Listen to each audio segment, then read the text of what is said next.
Okay, welcome, and thanks for joining us here at the Altoona Public Access Channel. I'm Neil Rudel of the Altoona Mirror, and I feel pretty privileged today. I'm in the presence of greatness.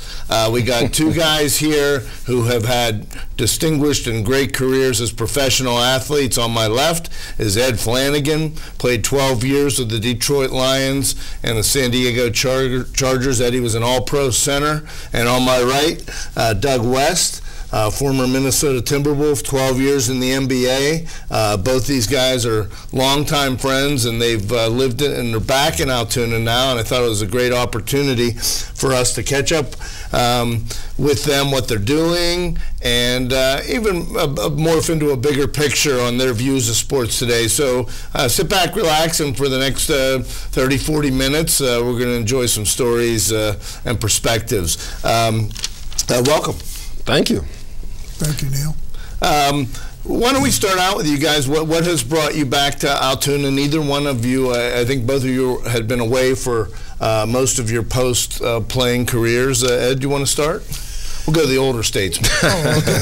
Yeah, I was basically in sales for quite a few years, and I lived in Northern California, had a company in Southern California, and I was selling industrial equipment as far as everything to do with the construction business. And it got to the point where I finally retired. And I have a boy that's going to be a senior in high school this year. And back then he was a 8th grade. And they said, write down who we should notify if we can't reach you or your wife. And I thought, God, who am I going to notify? And that's when I figured, well, I'm going to come back to Altoona. I got 2 brothers and a sister living back here, and about 3 years ago we made the move, and I've been very happy about it. Well, for me, it's an unfortunate situation that brought me back here for good. Was the passing of my father. He passed away in July. At that time, I was living in nice, sunny Clearwater, Florida, enjoying golf a few times a week. Trying to actually figure out what I was going to do in retirement. I had been coaching at Villanova. That had finished. I became an assistant coach with the Houston Rockets developmental league team. We were able to win the championship. They wanted me to go on and become the head coach of the D-League team. That wasn't something that I was interested in. And then I started coming back in the area, started dabbling around with a few of the AAU teams, one of them being the Central PA Dynamite team, working with some of their kids. My girlfriend Anita Jennings, her daughter played for them. Then unfortunately my father passed, came back, was still trying to figure out what I was going to do. I had an opportunity to go back into the developmental league, coaching out in Bakersfield, California. And I decided that's not what I wanted to do. And then at the last minute, as I'm trying to figure this all out, Sam Pierce, who was the director of the Summit basketball program out there, he was running his Next Level Basketball Academy, as well as the PA Pride AAU system. He got a job to go coach in college at Ohio University. And he called me one day and asked me if I was interested. And it just seemed like stuff started falling in my lap that was something that was given to me when I was around here. I had coaches and people, parents giving back to the community, giving back to kids. And I felt, through my father's death and everything, I met a lot of people that he had touched. So many good things were said about him. And I felt that it was time to come back to my hometown and give back. Well, that's nice, Doug. And I see you at the Summit, and for people to be able to get that kind of coaching now and mentorship, the basketball community really has gained from this because there's not that many people that have been. Nobody's played at a higher level or longer than you guys. How you touched on that a little bit. How does a former professional athlete, because you see it a lot, try to find, you're at the highest level and everything is sort of, you guys make your way as far as the opportunity to play, but how do you cope and embrace and deal with life after your playing career? Is it difficult? For me, it wasn't because when I played, the salaries were a little different. I started out as a starting center as a rookie. I made $12,000. So in the off season, I had to work. I sold lake lots for the first year in real estate. I got tired of traveling out to the lake. Got into town, sold houses in real estate. Then I got out of that. I got into the steel business, selling sheet strip and coil steel in Detroit, and did that for a number of years. Then I decided to get into a good friend of mine, Vic Wirtz, had a beer distributorship, and went to work for him and almost bought a beer distributorship in Jackson, Michigan. And then when I got traded out to San Diego, met my next door neighbor. I says, "What are you doing?" He says, "Well, I'm looking for a business." And I said, "Well, if you find something, I'd love to get into it because I'm used to working in the off season." And he called me up about 3 days. He said, "I found a printing business." I says, "What do you know about printing?" He says, "Nothing." And he had a background with basically being an accountant. I says, "Okay, I'll tell you what." I says, "Why don't you run the inside of the business?" Because my math was never good. And I says, "I'll handle the sales end of it because that's what I've been doing." And so I got into sales. We started out a business, started about 100,000, had 14 employees. We ended up with 42 employees doing 500,000. And so then sold out to my partner after about 8 years, and called up Chuck Knox, said, "I'm retired, I want to get into coaching," and he gave me my first job in coaching, and that was in the USFL with the Oakland Invaders. And so I went with them and coached, and then the league fell apart.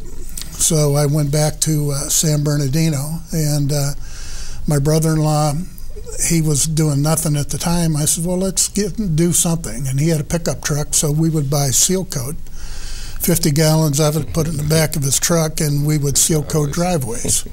And then someone says, "Well, hey, why don't you guys do a patch for me, asphalt patch?" So pretty soon we started doing patches, and we had to buy a 1-ton truck, then we had to buy a roller, and then we started talking to people, and I got the water company to do all their patches. And then I became the city manager for the city of Grand Terrace, doing all of their construction. And so we went from sitting in the back of the truck to having 12 employees. Our biggest year was $3 million. So that's how it was an easy transition for me, because I had worked all the time because of the low pay in the NFL. And Doug, you've never really left the game after your playing career, right? No, I haven't. And it has been easy for me as well. One of the was unfortunate, but fortunate thing was I went through a lockout. One of the lockouts that we had, and it was the first opportunity I had to spend Thanksgiving and Christmas at home when I lived in Pittsburgh. And I was like, wow, this is pretty interesting, And then some injuries at the end of my career, sitting on the bench, watching games, being able to travel, not really spending as much time with the team, but spending time behind the scenes, learning more about coaching and everything. And then when I moved back to Pittsburgh in 2001, I decided, this was it. Well, somebody else decided that too, because there was no more phone calls coming in for a job. But I was prepared to go into coaching. Got a situation over in Pittsburgh. I was working with my former teammate here at Altoona, Scott Colombo. We were running camps and clinics in Pittsburgh, and then we ended up coaching at Canon McMillan High School. We did that for a few years, and then I became an athletic director at a high school. Had a very successful run at that. Then from that, I went into working with my agent, so I was still dealing with basketball. Did that for a year. From there, coach at Duquesne University with Mike Gazzolino, so another one of my teammates, working in basketball again. And then I went on to Villanova, and it's been pretty much a coaching carousel since then. And one of the great things about coaching is you get the opportunity to touch the lives of kids, get to learn more about them, learn about their parents, learn about their circles, people that they trust, people that they don't trust, and you like to see them grow as adults. And you know, I've had the opportunity to see a lot of the guys that I coached at Villanova continue on into the NBA. I've had girls that I've coached go on to college. So it's been a very successful run for me up to this point. Now, Eddie, you're back in the game on kind of a part-time basis tell us about your next opportunity. We're talking before we go on, you're headed to Fort Dodge, Kansas. Dodge City, Kansas. And it was sort of funny because when I sold my printing business, I got into coaching, and I went with the Arena Football League. And then coached about 4 different spots, and I decided to relax again. And I called up, they had a new team in San Diego, and Ed White, who played for like 14 years in the NFL for Minnesota, was the guard. And I called up to talk to Ed, just kibitz with him a little bit, and he was, the secretary said, well, he's gone. I said, well, when's he coming back? And she said, well, he's not. And I said, what's his phone number? She said, I can't give that to you. I said, well, who's the head coach? And she says, Sean Ponder. I said, okay. So I started talking to Sean and trying to find out where Ed went. And Ed basically went to San Diego State to be a line coach there. And so he said, I'm looking for a line coach. And I said, he said, with your experience, you have more experience than I've ever talked to. So I made a mistake, and I said, okay, Sean. So I went to San Diego with him, and coaching, as you know, Doug, it's tough. I went from San Diego to Iowa to Alaska, Fairbanks, Alaska, 2 years, back to Iowa, and now Sean's in Kansas City. So I went with him again last year, and I'll go with him again this year. So I've been coaching basically for the last 16 years in college and arena football. And it's like you say, it's enjoyable. You get to work with the kids, you feel a little bit younger, you get to help them out. A lot of the kids haven't had the instructions that they should have, right. You know, and we get the opportunity to make their game a little better. Sound like Ed White's in the CIA.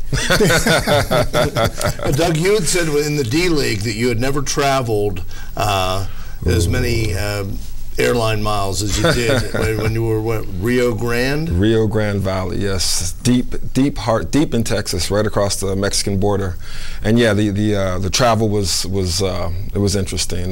You know, some of those long flights from South Texas out to the West Coast in coach, you see 3 7-footers in coach in a row, sitting in a row, trying to find out trying to keep themselves comfortable, but also trying to sleep.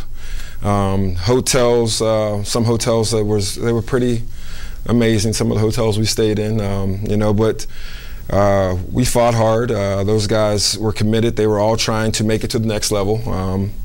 You know, we had a few guys go to the next level, and for me, the experience of working under Nick Nurse at that time, who is now an assistant with the Toronto Raptors, and coming in when he first interviewed me, he said, I'm going to do this as my last year, and we're going to win the championship. So I was on the phone. I was like, well, this guy here, he just thinks it's going to be that easy. Well, I worked for him 1 year. We won the championship, won our last 20 games, and it was a great experience. My first championship ever at that level, and it was something that I always remember. Now, you elected not to continue on that path because you would have been on the path to eventually get to an NBA bench, at least to start out as an assistant. Would that be fair to say? Well, I had no problem starting out as an assistant. That was actually my goal when I got into it. I didn't, and honestly, I was not comfortable living in South Texas. It was a little different down there. It was a different lifestyle. You know, you see the show Border Wars, and there were many nights where I heard those helicopters flying over top, and there were people that were trying to come across the border, trying to get a spot down there in the Rio Grande Valley, and there were many times that there were people around the corner who had 15 to 20 people in a house, you know, so they're raiding these houses. I lived in a gated community, high walls and everything, and it just was something I was not comfortable with. Mm. Ed, you touched on the fundamentals, and now, you know, what do you see, from what you learned, and both you guys are graduates of Altoona High. It was very much of an emphasis, on fundamental football and basketball. Do you feel fortunate to have grown up with the fundamentals here, and what are you seeing in the players today? Well, I was real lucky here. When I was in high school, Rickens came. And Rickens came out of Michigan State, and excellent guy and an excellent coach. So he taught me real well. And then I went to Purdue University, and I had Ernie Zwollen, who had coached with the Jets. And he was the line coach there, so he really taught me well. And then when I got up to Detroit, Chuck Knox was my coach, and he by far was, one of the best offensive line coaches I've had. And then he went on to be a head coach, and so I feel that I've been taught by the best fundamentals to get things done. And I was never a big guy. When I played, I was 6'2", 250, and I've gained a little weight since then. I'm about 262 right now. But I find today your weight's fine. You just need to be 6'4". Yeah, there you go. Unfortunately, those days are done. But I see a lot of kids today coming out where fundamentally they're not sound, and they need some work that they haven't been taught. And so I think that's what I enjoy teaching them, the basic fundamentals and getting them right. They're telling us they'd like us to take a break. We're going to do that and step out and be right back with Ed Flanagan and Doug West here on the Altoona Public Access channel. We'll be right back.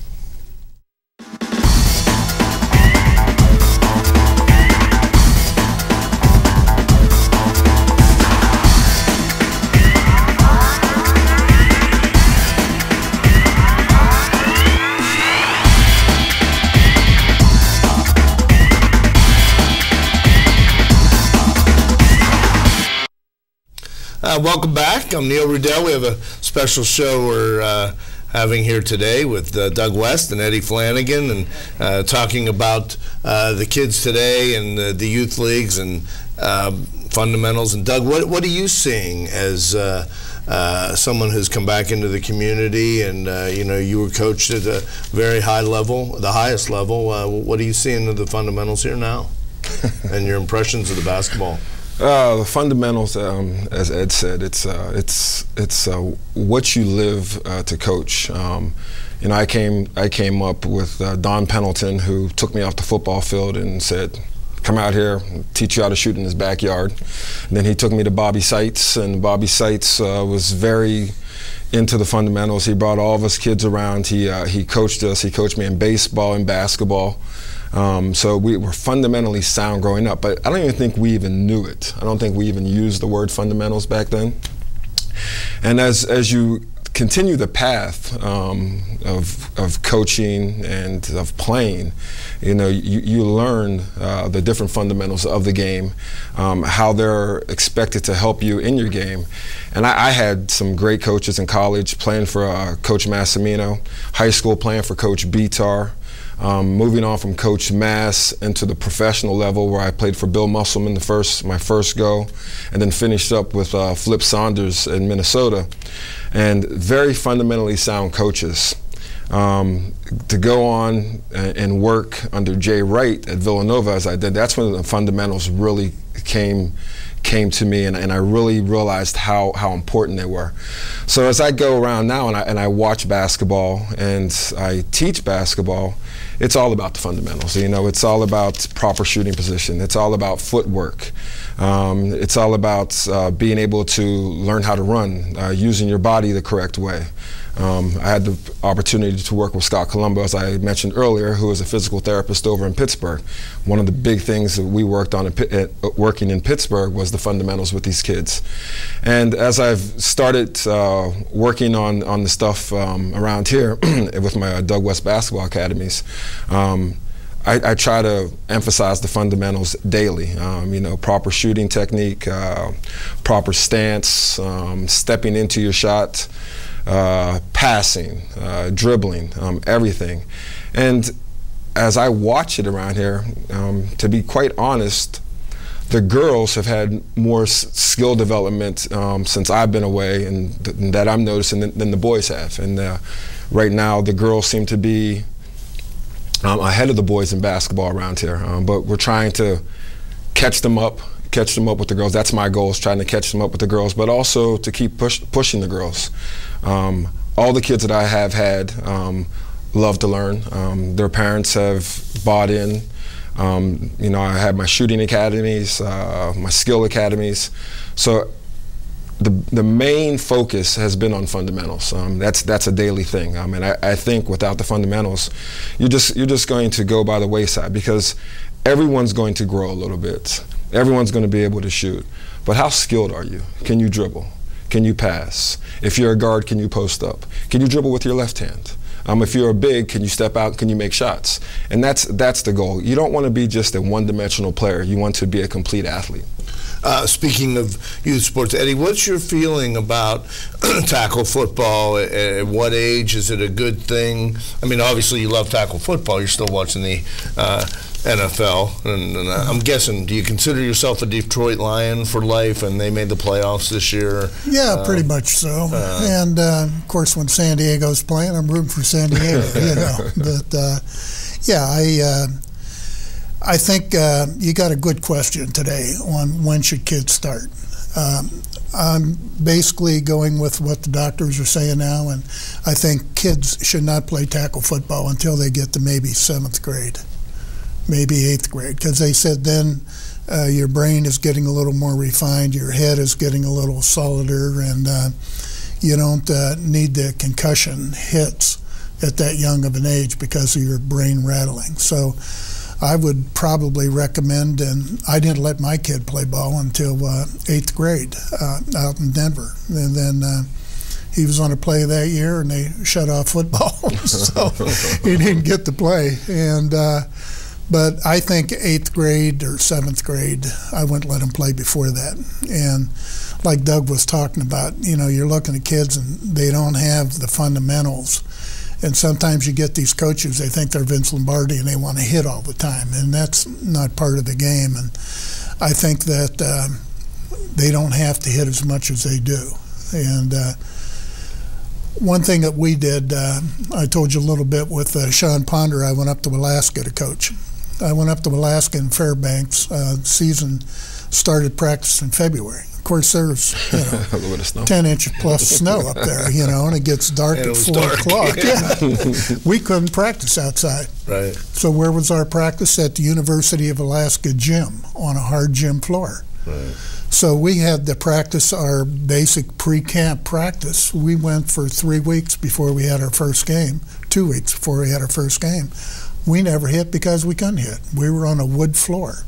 But it gave us a good opportunity to teach kids the correct footwork, the correct stance, the fundamentals that they have to have. And we went into our first game, and they did well.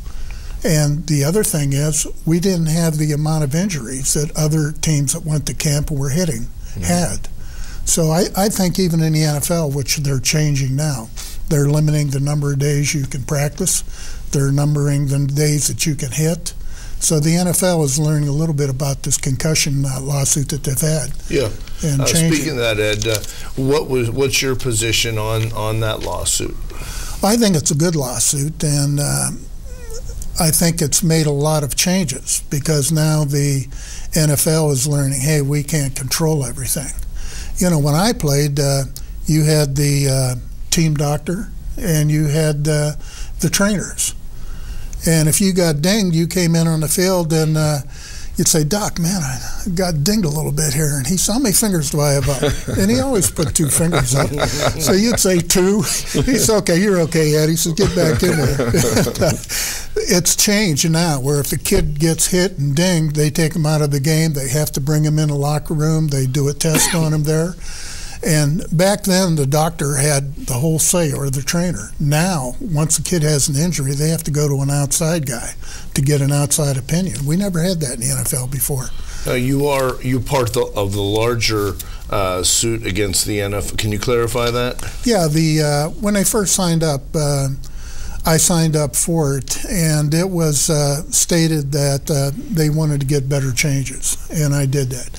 Now, I'm with a group of, I don't know, there's, 4,000 people in that suit, and then there's a splinter group of 100 or 200 that they're fighting this lawsuit, which is almost to an end because they want money out of it. And I didn't want money out of it. I just said, hey, if I can get protection later in my life, if I have ALS disease, or if I have a concussion disease through concussions, that the NFL will come in and pay for it, and they're going to do that with this suit. But up until that time, the NFL disagreed. Oh no, the concussions had nothing to do with people getting sick. And you look at Junior Seau and some of the guys that died, and they checked their brain, and oh man, it was a mess. So they're making changes, and that's one of the big things, I think, besides the money in the NFL, the health changes that they're making, and I think they're good. When I played, the first move of a defensive lineman was to head slap you. And you had a guy like Jim Klinicki from the Browns, he'd head slap you 3 or 4 times, going back. And in practice, I had Roger Brown. He was 6'5", 300 plus, and his first move was a head slap. So, it's changed now. You can't head slap. You can't have a hand to the face mask. You see them now; they're penalizing them. And 3 years ago, I'm coaching arena football league, and the guy says, and he had his hand up there in the face mask. I said, "What are you doing?" He said, "Well, the coach has taught us how to block like that." I said, "That's bull." I said, "You keep your hand inside the frame, and you don't put them on the face mask. You're going to hurt yourself by getting your hand trapped up in there, or you're going to hurt someone's neck." And I said, "That's bull. I'd like to know who your coach was." And I called up that coach and told him, I said, "Don't you teach it like that. It's just stupidity." But now, through everything changing, I think the lawsuit's been great. It's waking up the NFL, and it's going good now, I think. Do you feel that the NBA has begun to be more protective over the athletes? Well, yeah, you see these players taking days off now. Right. You got some of these older guys who just sit down for a few days. But I know it went after I played. When I played, you had double sessions, contact, morning and night. And now I think they can only have contact in the morning, and then they have to take a day off the next day where there's no contact, no 5-on-5 scrimmage and everything. It's more fundamentals, more shooting, more film work, more dummying offenses and everything like that. But growing up, you used to get hit or you'd have an injury or something, and you were thought of as being soft if you didn't go and play. And nowadays, it's about taking care of your bodies and making sure you're able to play. And if you look at these guys playing nowadays, they have football pads on playing basketball. They got hip pads and rib pads and knee pads and elbow. I never played with any of that. Actually, we had shorter shorts too then. But yeah, I think both professional sports have basically gone to taking precautions to make sure that their game is good and that the players stay healthy. Yeah, we talked a little bit about the teaching, the fundamental. What do you guys see in the attitudes? Now you've been away from it, but you never really get away from sports through TV and whatnot. What do you see in the attitudes now of athletes at the highest level and at the grade school level? How do you observe and coach that? Well, in basketball, I think it's changed, especially in the professional ranks. When I played, there was trash talking the whole game. A Michael Jordan, a Charles Barkley, a Larry Bird. Those guys, they talk trash, and you would get dunked on. People would stand over top of you. The taunting and everything was going on. And I think they saw the trickle down to the younger age. So they outlawed it in the NBA. Now it's a fine. They fine you for everything in the NBA now.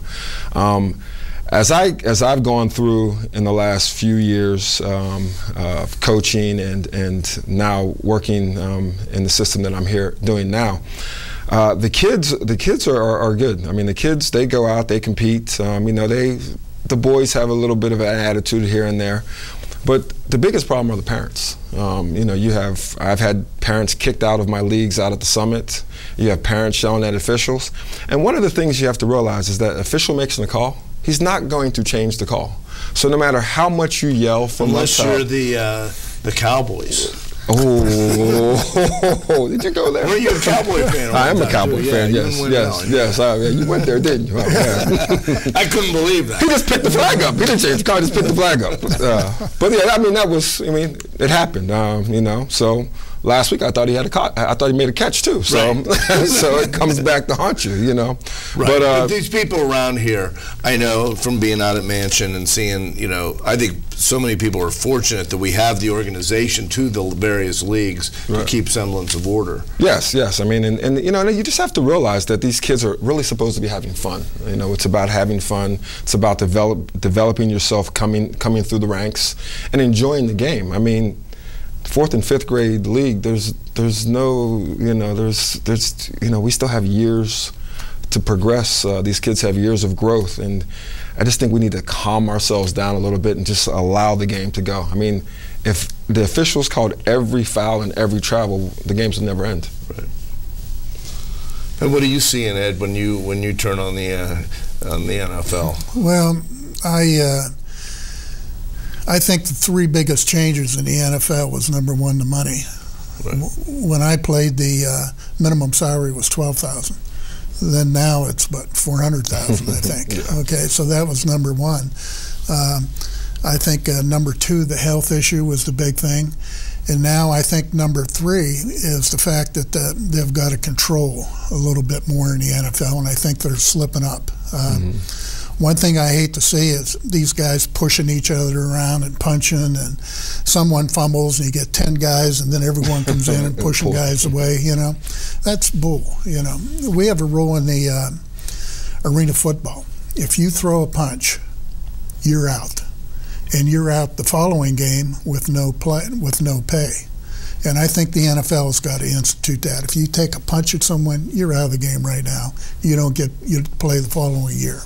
And I think that's very lax, and I think the officials should throw more flags and throw them out of the game, you know, from the get-go. So I think that's got to change. I think, you know, you got felons playing today, and back when I played, it was an honor to play in the NFL. Today, you know, the guys are, you know, they picked up a couple guys driving recklessly, and they got caught with marijuana. What happened to them? Nothing, you know. And then you got guys that have been in the NFL and this is the 3rd time they get caught for taking drugs. Well, you know, you can give a guy 1 chance, but if he gets caught the 2nd time, he should be out of the league. And I think the league's got to step up, you know. And you got guys, a lot of advertisements now going on about fighting, you know, inside the family and everything, and beating your wives up and your girlfriends. And I think that's got to change too. They got to say, hey, if you're going to commit a felon like that, you're out of the league. And I think that's the biggest problem that the NFL has right now.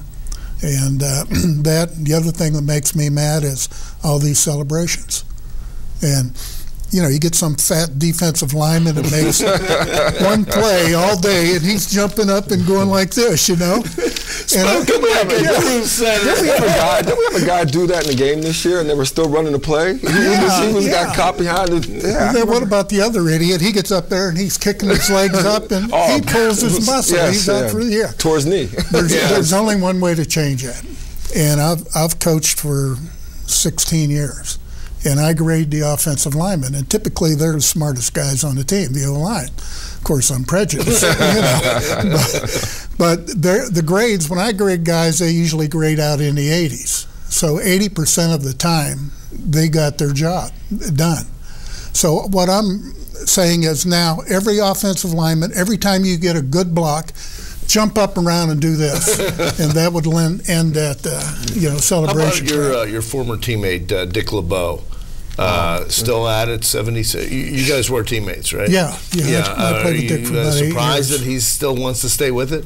No, I think first of all, he's been successful, and I think that he's been there for what, 20 years now, and the team has been ranked the last how many years, and I think he can still do it, and he wants to do it, and I'm all for him, you know. And he's doing a good job, and but you know, they want to change, I guess. So But I'm all for him. He wants to coach a few more years, let him. That is an amazing story. He's been collecting a check from the NFL for a long time. I was thinking of that one day. I mean, how many years? I mean, he played Yeah, I and think he's coaching. this could be his first year. If he doesn't coach, it'll be his first year that he wouldn't be on part of a team since '59. Since 1950. Yeah.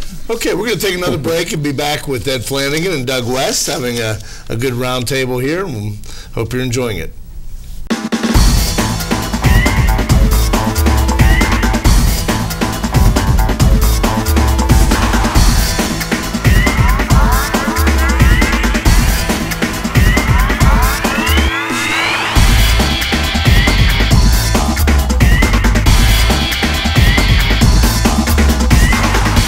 Welcome back to we have a final segment here with Ed Flanagan, Doug West. Just sort of enjoying looking back and getting their perspectives on sports today. Has high school sports? We talked about AAU, mentioned AAU and basketball travel. Have high school sports lost a little luster? I've heard some of the college guys talk about this. About these kids go to exposure camps, and as long as they look good in 2 or 3 games over a couple-day period of time, that matters more than winning. And I'm just wondering, for the elite athlete, what effect you've seen on that. When I was recruiting at Villanova, the exposure camps or exposure tournaments that I attended, we always wanted to see the players who were winning, the players who were coming from winning programs, players who were able to play as in a team unit. And a lot of AAU is not team-based, but you have to be able to play at a certain level, compete at a certain level consistently. I think sometimes there's too many games with AAU.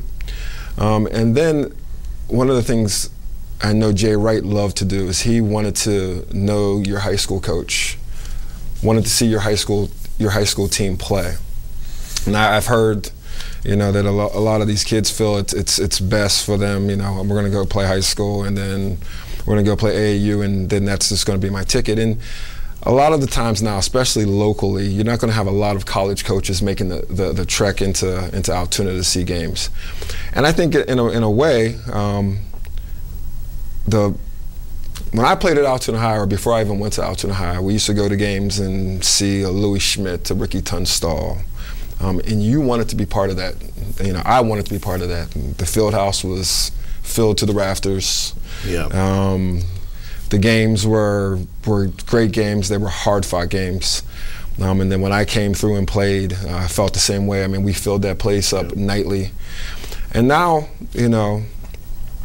Coach Hassan, he's trying his best. He's doing a great job. He's a great person, But I don't know that these kids have the passion to want to play for that A that's on the middle of that court. I wanted to be there. I know there were other people, you think of Mike. Mike left BG, came to Altoona. He wanted to play in that atmosphere. And I just don't see that anymore. There's opportunity to build that program back up, or build all the programs back up to that level again. But the kids have to be committed. The coaches have to be committed. The junior highs have to be committed. It takes a lot, but just to think that everything you're going to get your ticket through AAU, I just don't think that's always the way to go. I just think that you have to be successful through your program. You have to be able to be coachable in high school, and then if you move into an AAU program that's really pushing you to be exposed, that you're even successful at that level. Ed, you've seen Altoona High play football, I'm sure, these last couple of years with your son in the high school. What are your memories of, or what are your impressions of where the program is there in WPIL now? And I'm sure you also have a flood of memories that come back.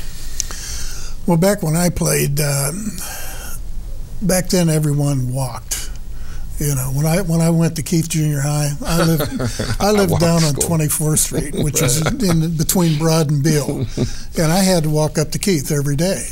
And then to the football field, I had to walk down a mile to the football field, and then I had to walk home. I did that every day. I had 2 bus rides to school in a 1 year because I had a science project and it was raining and I couldn't get it wet. And then I went to high school, and we used to walk from high school to Mansion Park. Back then, they had like 80 guys going out for football. They didn't have enough lockers, so guys would have to carry their equipment home. So the biggest change I've seen is a lot of the kids, like Doug was saying, they just don't have the feeling that we had when we played. And I think it was more of a special feeling back then. And today the kids are a little laissez-faire, yeah. you know. Well, you know, and in defense of, and, you know, you guys both have kids, I have kids, and, you know, there's so much more now. You know, back in the days when Louis was playing and whatnot, there was no ESPN yet. You know, the girls were playing in the fall. So you knew the boys basketball team was going to be home on Tuesday and Friday nights almost all the time, and it was a whole different you know, mindset with, of course, all the technology now, the social media, and you try to get the kids and all of us to get away from our phones. Right. Well, just to kind of put a bow on the show, you guys are both 12-year professional athletes. Just how proud you are of your careers, and you know how blessed you feel to have been at that level. And just wonder, you know, you go through life, you're always a professional athlete in a sense while you're embarking on new careers. Yeah, I mean, I never thought. I mean, I remember coming home after my rookie year and thinking there might not be a year two. I probably gained 25 pounds sitting on the bench pretty much at the end of the season. I remember walking out on the porch and my mother saying, "Oh, you have a stomach. I've never seen you with a stomach before." And I was like, "Oh, wow, my mom's going at me now." So, you know, I got myself back in shape, and I went to training camp that second year, ready to go, ready to battle. And I remember Coach Musselman pulled me into the office and he said, "You've really impressed me through this training camp, and you know, you're going to be part of this team for a long time." And you know, to get 12 years out of it was amazing. I mean, I've got great friends. I have great memories from playing in the NBA. It was by far one of the best experiences that I've had besides my kids being born, playing in the NBA. I mean, it was, you know, nightly battles, you know, guarding Michael Jordan for many nights, Clyde Drexler for many nights. I mean, these are top 50 players of all time. You know, as I was going at the end of my career, Kobe Bryant's, you know, just the Vince Carter's, just the battles with these guys. You know, unfortunate for me, I wasn't on, and the only thing that I'm not upset about it was a great run, but really was never on a winning program or a winning team in the NBA. It was expansion the whole time when I first went to Minnesota, and then when I got traded to Vancouver Grizzlies, which are now the Memphis Grizzlies, it was another expansion team. So it was always building up, you know, and it was right after we had finally turned the corner, you know, with the Kevin Garnett and Stephon Marbury to go to the playoffs. So, you know, besides not having a lot of playoff appearances, it was a great run for me. Well, I'm pretty much like Doug. I never played on basically a winning team. Never went to the Super Bowl. Went to the playoffs 1 year, and your favorite team, America's team, beat us 5-0. Oh, wow. Our goalie couldn't handle the slap shot. But playing in the NFL to me has been a dream come true, because I never started in high school until my senior year. And for you kids out there that are getting in ball and you're not starting and you're a sophomore or junior, don't worry about that. I didn't start my senior year in high school. I went to college. I earned my letter my sophomore and junior year snapping the ball for punts and extra points. I didn't start until my senior year. Then I got drafted by Detroit, and I ended up starting as a rookie because I was at the right spot at the right time, and the two former players, one of them was hurt, and the other one had a couple of bad games, and I looked a little bit better. And when my dad talked to me, I said, well, if I'm lucky, I'll make the taxi squad, which they used to have 4 guys that they could keep on the taxi squad. But ended up starting as a rookie, and then I played for 12 years. And to me, it was an honor to play back then. And you always had to maintain that hey, I'm a football player. I can't do stuff out in the public that, you know, other people try to do. So you got to maintain, you know, that aurora that you are a player, and it's an honor to be a player. And just like Doug, I've never been great at it, I think, but I've always been a steady player, and I've always tried to control myself off the field. You guys both referenced your family and your community here. How much of being from Altoona, which you know, particularly in the NBA, you were probably the smaller town guy to make it. You know, where did that all factor in the equation for you being from here? Did that benefit you? Do you think, or what are your views on that? Yeah, I think it benefited me, and I think another thing that benefited me was having the opportunity to be mentored by Johnny Moore. Johnny used to come home in the summers, and I can remember the day he would knock on my door and with a weight vest, put this on, young fella, and we would go run these hills around Altoona.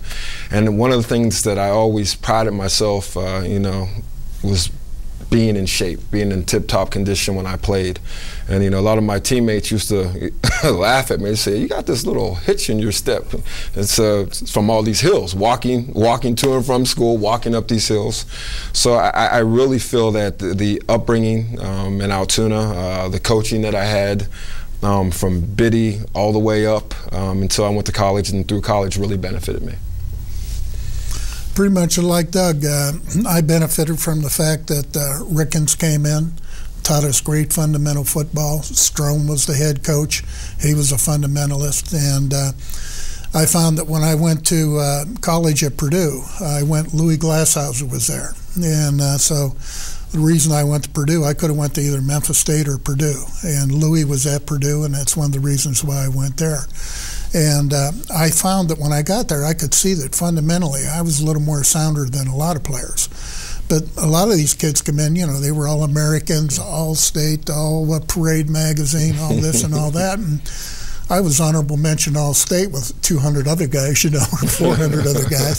So I was fortunate. I think the fact that I came from a good town, had a good upbringing, great fundamentals, that basically helped me through and had the right temperament to get through. And then, like I say, I got to pros, and everything I did, I got lucky. And one other thing I always remember, one of my best friends up there was a scout. And he told me, he says, you know, he says, when I scout players to see who's good, he says, I scout all the colleges. He says, I don't look at the first 2 quarters or the third quarter. He says, I turn it to the fourth quarter to see what that player is all about and whether he's putting out in the fourth quarter. And he said, that's how I judge my players. And so through the fundamentals that I got through Altoona, I thought it was great. Well, I'll tell you, I feel like we could go on for all afternoon or all night, and maybe we'll have another installment. But this was real great to catch up with you guys. Congratulations on just incredible careers as athletes and what you're doing now, and still staying with the game. It's really been a privilege to get together today. It's been a privilege to sit here with you, Neil. And I enjoy all the time that we can spend together. It's always great. Well, and I see you working on that tennis game out at the Summit, so you're getting sportsman now. Hit it to my backhand. But Doug West, a pleasure, and Eddie Flanagan, as always. Jim Lane always said when Ed Flanagan used to come into town, he'd always call and say hello, and Doug's been the same way. So.